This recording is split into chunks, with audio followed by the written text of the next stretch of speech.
Hey folks. Hey, there's Sty. Out and about. Yep, I'm out of camping. I did an earlier video talking about just what's going on with me tonight, this night. I'm out camping. I'm out to Black Lake Campground, northern Wisconsin, again. There ain't nobody else here. And I don't mean in my camp. I mean in the whole campground. There ain't nobody else here. Just me.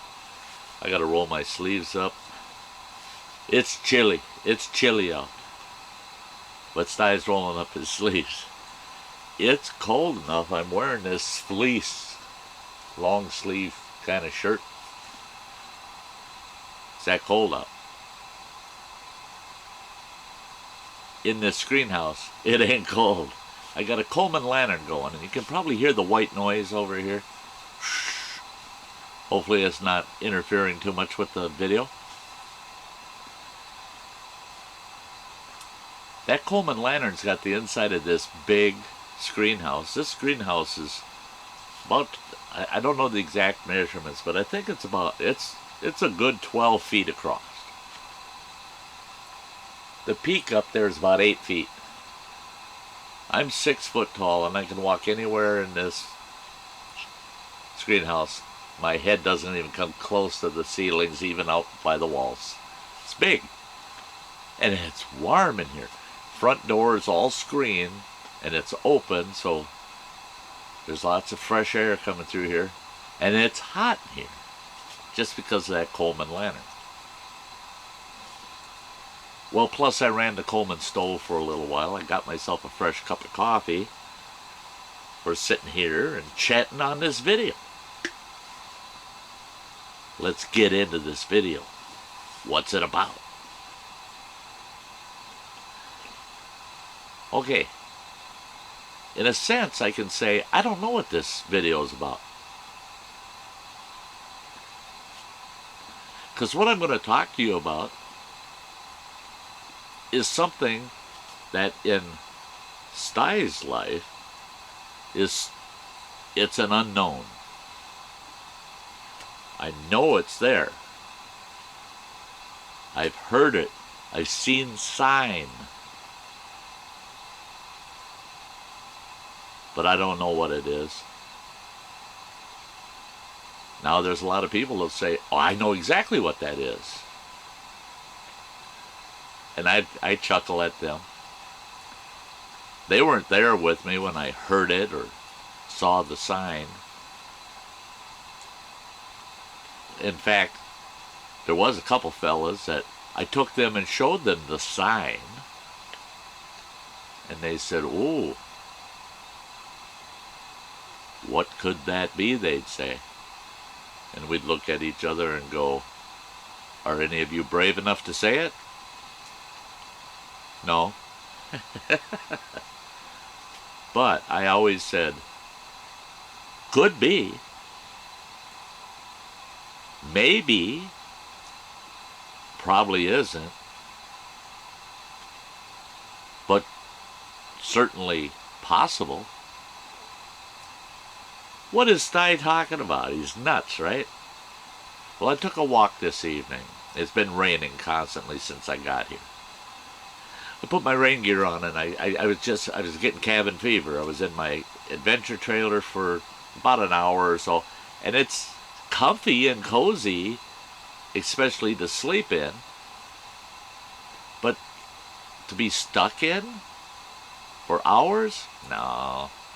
Not when you're outdoors to start with, even if it's raining. The screenhouse here? Well, it's nice sitting in the greenhouse. I can hear the rain, and I can look out the front door here and see the outdoors and stay high and dry. Still, it felt hemmed in. And I decided, now I'm going to put my rain gear on because the rain started to slow down. And I'm going to take a walk around this loop. And it's a loop that goes around. It's got 6 campsites on it, and it's only about a third to a half a mile long around this loop. And it's a very nice walk around this loop. There's campsites only on this one end where I'm at. I'm the very first campsite, well, technically the last campsite. And then the other 5 are heading out of the campground on this side of that loop. 2/3 of that loop have no campsites on it at all. It's just forest, it's just woods. Thick woods, heavy woods. Beautiful. So it's a nice evening walk to take. I try to take it every night that I'm here, even on a rainy night like tonight. So I took that walk. I got way on the end of the loop, kind of coming around back to where my campsite is here. From that end of the loop, heading northeast, it's a minimum of 3 miles to the nearest road, which really isn't much of a road. It's just an old logging road, terribly underused. It's not maintained. They don't maintain it. They don't fix any, it's got big mud holes, potholes, washouts. It's just a rough old road. And then you go a couple more miles beyond that, so it's about 5 miles to a traveled road, the road that I use to actually get to this campground. So there's nothing for miles around from the end of this loop. There's nothing out there. There's a trail that goes around this lake, but that only goes another half a mile up, and you're at the end of the lake, and then it wraps around, comes back, goes all the way down. It's about a 4 to 6 miles around the lake. Otherwise, there's nothing. And it's that way for about a 20-mile diameter. If you were to draw a circle with the campground in the center, for about a 20-mile diameter, there's no more than a half a dozen pieces of private property. It's all national forest. Now this net part of the Chequamegon-Nicolet National Forest, they reintroduced elk, and the herd's gotten quite large. Do you see them? No. I've seen their sign. I've seen droppings, tracks. I've seen their tracks. I used to see elk all the time out in Montana. You don't see these elk. They're in these thick woods out here. Once in a great while, somebody will stumble across one crossing the highway.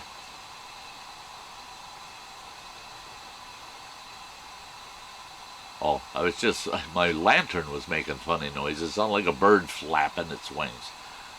Anyway. So we got elk, but you never see them. There's people that live here. That they live in the nearest town, which is 20 miles from here. And they see them maybe once a year. They'll see an elk. Very uncommon to see one. But the herd is there. Most of them are tagged. Some of them have radio collars so they can track the herd. But they're there. Just don't see them. Well, so I'm walking around this loop, right? All of a sudden I hear off in the distance. I couldn't tell. I couldn't venture to guess how far away it was. I heard this whoop, whoop. And it was continuous. It was definitely a call. Something was calling. Because that's the tone it had. It was almost like it was like I'm here kind of call. I've only heard that type of call once before, and that was in northwestern Montana.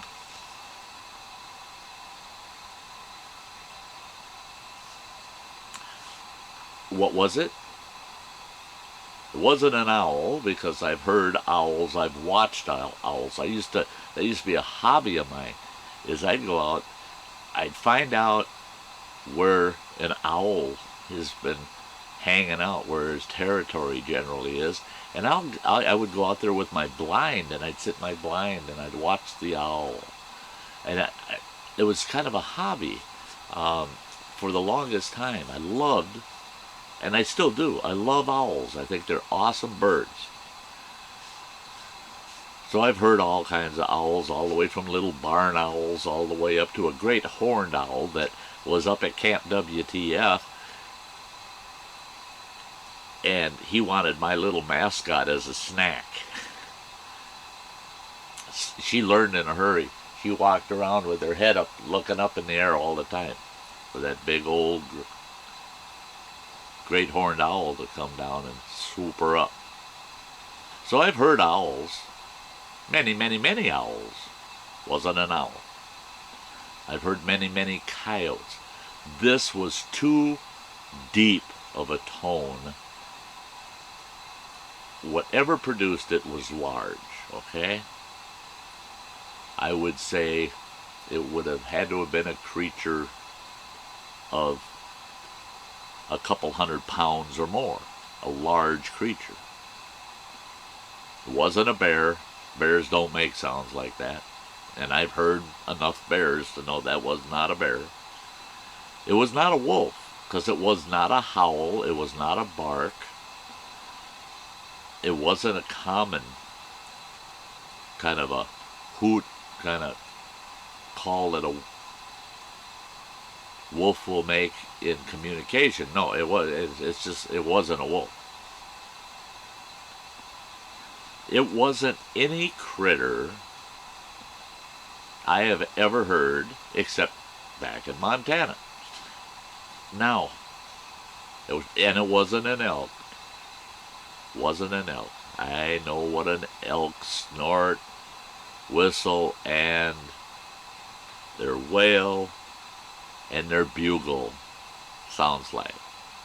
I've hunted elk. I've lived with elk all around me out west. It wasn't an elk. But that was the first thing that came to my mind when I heard it was, is that an elk bugle? Then I realized, nope, that is not an elk bugle. And when it repeated itself, I would say it called about 5 times. Put out the same whoop kind of call. I can't mimic it. And then I thought, it's a person. It's got to be a big man or some guy, a guy. Or it could be a little guy with a big voice, big deep voice. And I thought that after about the 3rd time I heard it. The 4th and 5th, maybe the 6th, I think it was 5 or 6 times, is when I realized that's not human. That's not a person's voice. But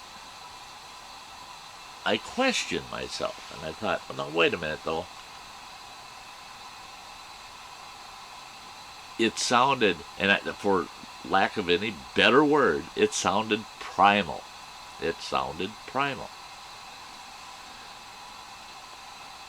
Sounds foolish, don't it? You're thinking Stye's full of foolishness. He's out there all alone. He's hearing stuff. No. And the only reason I'm doing this video and talking about it is because of the experience I had when I heard the same sound. And that's what, after about 3 or 4 of those calls, I realized, doggone it, it is so close to the same sounds I heard out west.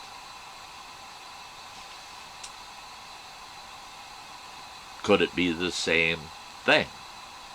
What is that thing? I don't know. I can't identify it. I'm not tromping out in these woods in the direction of that sound to go find out either. The rain had stopped. There's not a breeze, not a single breeze out there. Smoke will go straight up. There's no breeze. So sound carries very well in these conditions. I would venture to guess it was at least a half a mile from me, but no more than maybe a mile. Oh, it couldn't have even been a mile. I'd say it was right around a half a mile. But that's even guessing. So, out west, me and a friend of mine, we hiked this area. It's National Park. I believe that was National Park.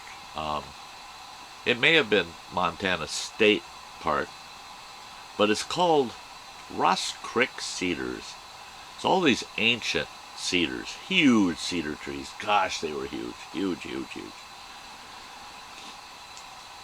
We hiked through there. We weren't there for that park. We hiked up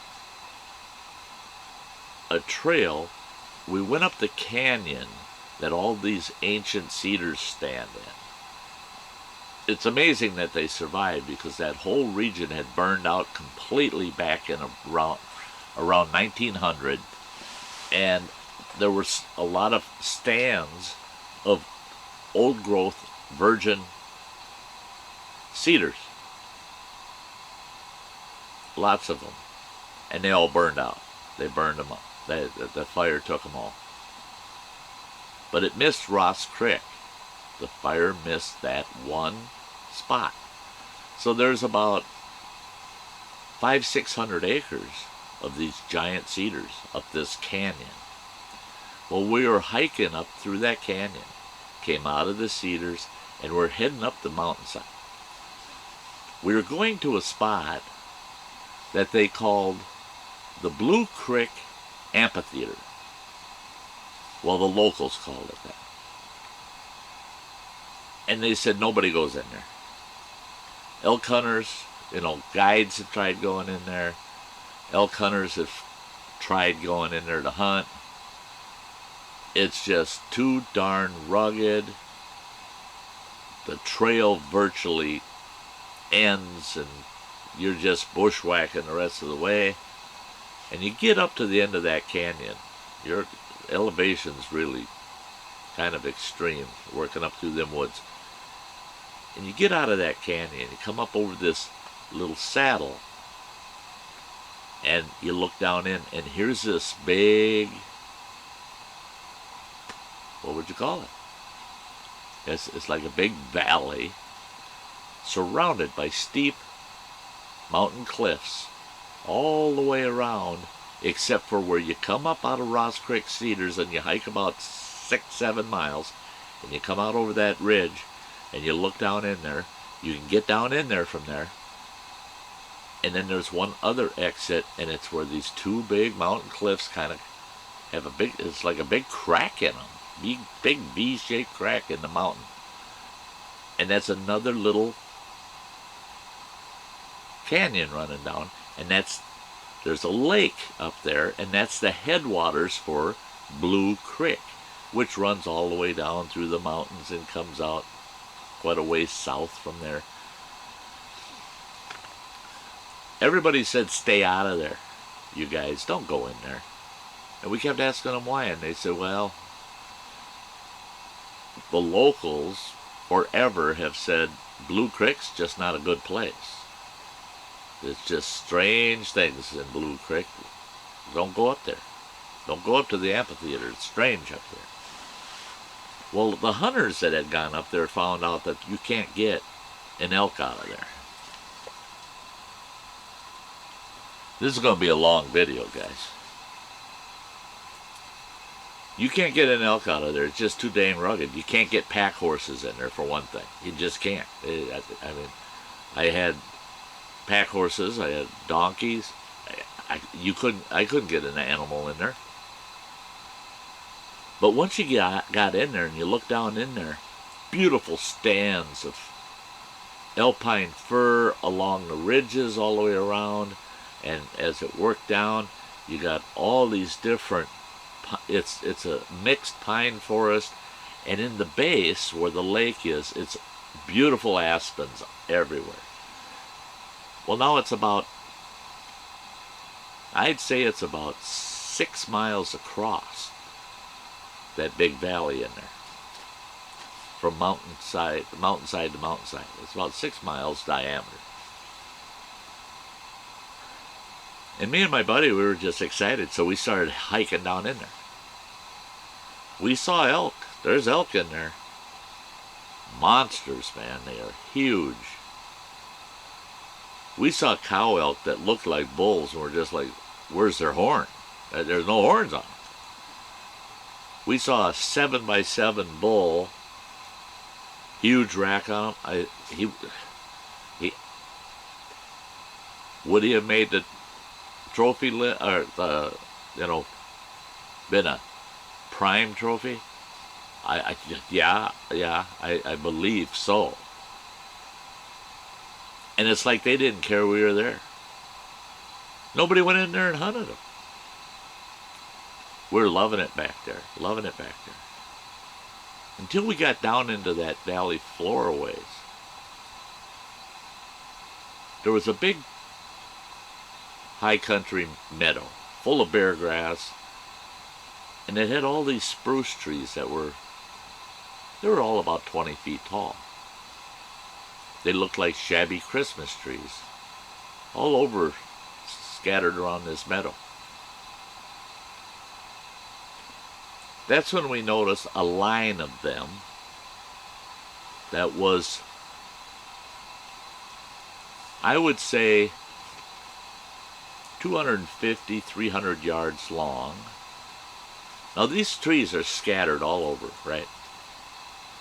You could stand there and look for 250, 300 yards, and there's a row. They're not growing in a row.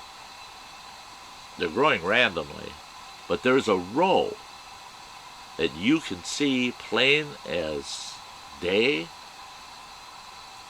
of all these spruce trees at about I'd say at about the 6 foot mark, about 6 foot my height mark. All the trees, the tops are busted, and they're all pointing in the same direction. Boom, boom, boom, boom, boom, boom, boom. For about 300 yards. When you lined yourself up with them, it was a straight line. It was not something nature does. Nature's random. Things in nature are random. There was nothing random about it.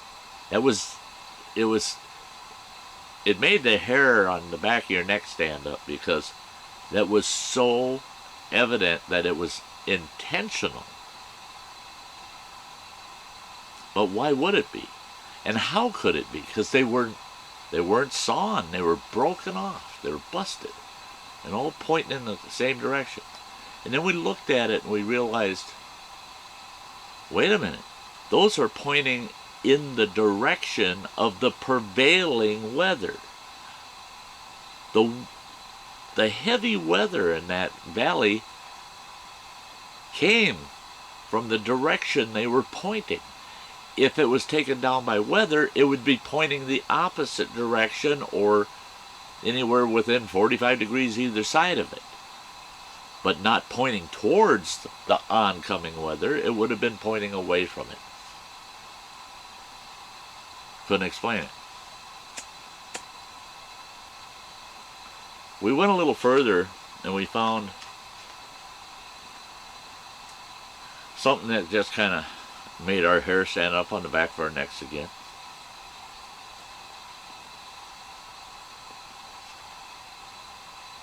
We found where somebody, something, maybe it was Mother Nature, had done the exact same thing, but pointing literally at a 90-degree angle to those trees with the tops snapped out of them, boulders about, I'd say 24 inches around. And they were generally round boulders. There weren't any anywhere else. All that we had was scree, busted rock on the mountain faces. You looked around, you didn't see any of those round boulders. Those came out of a creek bed somewhere. Well, the only creek bed there was Blue Creek. Blue Creek was still 2 miles from where we found those rocks. And those rocks were above lake level, way above lake level. And when we saw those rocks, we started walking and we kept looking at them. And they were definitely in an absolute straight line, like you snapped a straight line. And from what we could tell, as far as we could see, the last of them that we were able to figure out was about 150, 200 yards. So really what it was forming was a big T. You had all those trees in a line, and you had those stones at a 90-degree angle to it. It would have been the southwest end of that valley. So it formed like a big T. As far as we know, the trees could have gone beyond that even. There was a couple that were beyond it, but we didn't walk any further.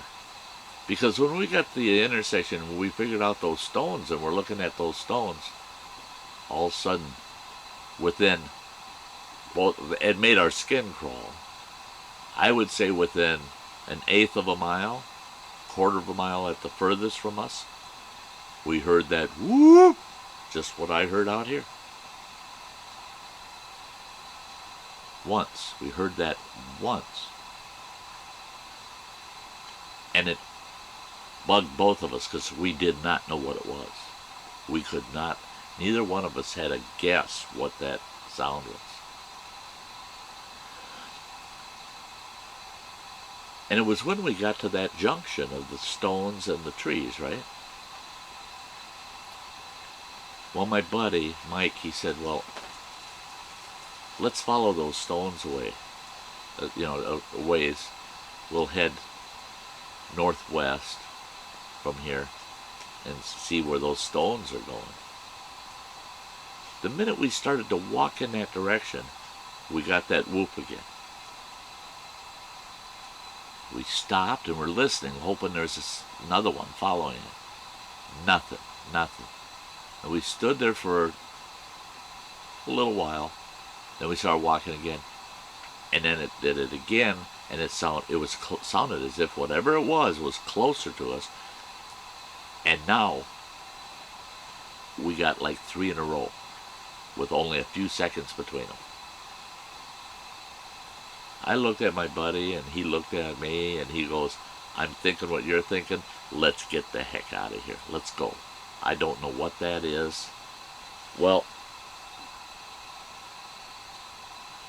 we both had firearms with us. But there was something, back then even, primal about this. It was like a baritone that went up to a soprano as it hooped. And Mike told me, he said, I just envisioned something awful big.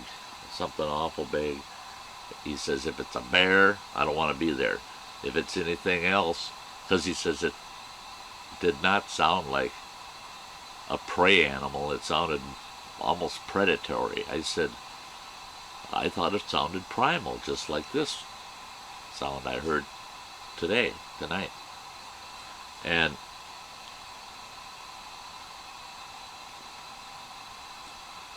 as we went away, started walking away, Mike said, just a minute, he says, I have to relieve myself. So he walks off to the side over by this small tree, and he's going to relieve himself. when he went off track of us heading straight back out the way we came, those whoops started. And it was like 8 or 10 of them in succession, and loud and fast, almost like we were getting chewed out. I had the feeling we were getting chewed out because he diverted trail. He was off trail. Get back where you came from, kind of thing. What was it? Tell me. You tell me. What was it? I'll go ahead and use the word, the B word. Bigfoot? I don't know. I can't tell you. I didn't see it. I didn't see whatever made that sound. I heard it. I saw these signs. I can't imagine why a person or people would go up and... I don't know. First of all, I don't know how they'd break a pine tree that's 3.5, 4 inches around. How they could break that at a 90-degree angle and have them all point in the same direction in a straight line like that, and what would the purpose be? Let alone haul them rocks 2 miles out of that creek bed and line them up in this high mountain meadow in a straight line for at least 200, 250 yards that we could see. Who did it? What did it? Was it Bigfoot? I don't know. Do I believe in Bigfoot?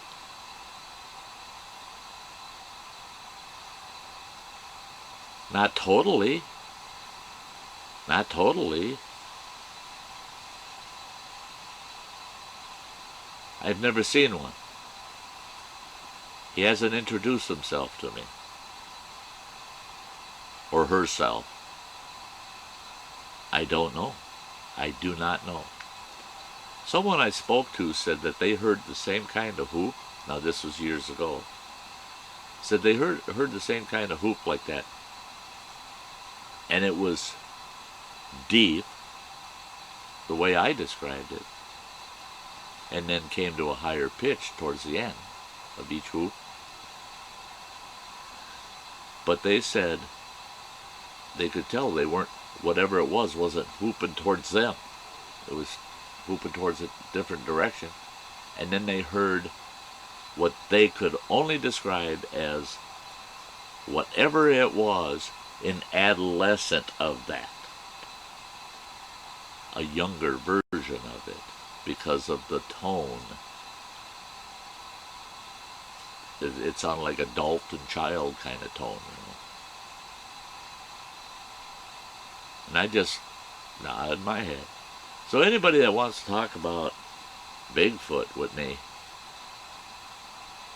you're not going to convince me, and you're not going to dissuade me from believing there's something out there.